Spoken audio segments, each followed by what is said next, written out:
Welcome back, scholars, to another riveting installment in statistics. Today, we are going to continue on our journey through normally distributed data sets. So we're going to learn to determine areas under a normal curve, so I can interpret the proportion of values in certain intervals under a normal curve in a variety of different contexts. Remember, regardless of context, if we say that data is normally distributed, we generally see typical behavior in terms of proportion values. I'll know I've got it when I can use the mean and standard deviation of a normally distributed data set to estimate intervals when given a proportion.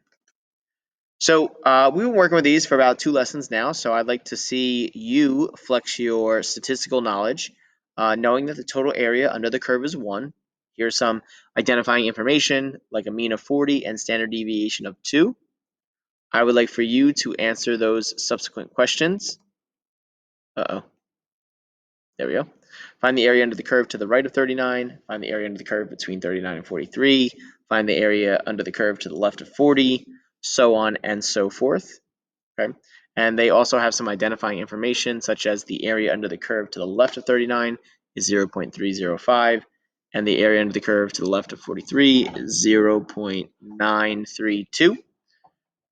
So generate some thinking, share that with your classmates, and let's bring it to the greatest invention since sliced white bread, Z-scores. What is a Z-score? And now you can't see my tab. So you should open up that hyperlink, because I can only show you this tab. But in the past few lessons, we've been dealing with contextual data, where we've been given the relative frequency histogram. When you don't have, and we've been working with data that's very confined. So maybe it's 50 values, maybe it's 100 values. The world doesn't operate like that. When we're looking at data from experiments and things happening within the world, we're looking at millions of pieces of information. So we don't have the time, nor probably calculators available to calculate relative frequency histograms for every single piece of information.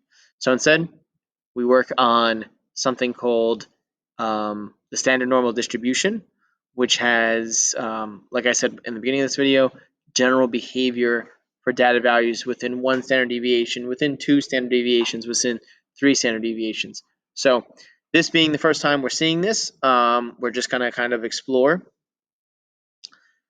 If we wanted to estimate the portion of LED bulbs, let me pull up this website again so I can access it, within 1 standard deviation of the mean, right? That would be before 2070 days. Okay. In order to calculate the standard deviation of that particular data value, I would first need to, and you should be looking at the website, you should see in the right-hand corner, there's like this x minus u divided by what looks like a circle with a little end mark, right? The x stands for the value we're examining. The u stands for the population mean. So the data value that we're examining is 2070.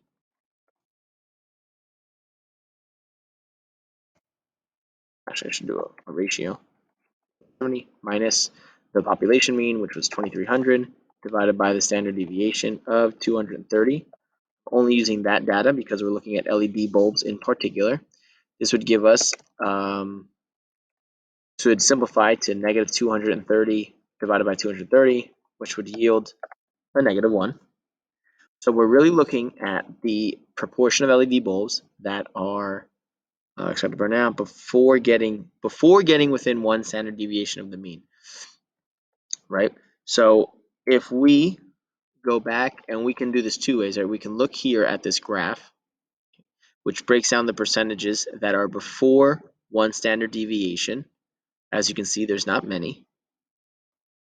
Or using the website that I provided you, we can look at the negative Z-score table, and we'll obviously review this in class. So a Z-score of negative 1 is going to yield a value that is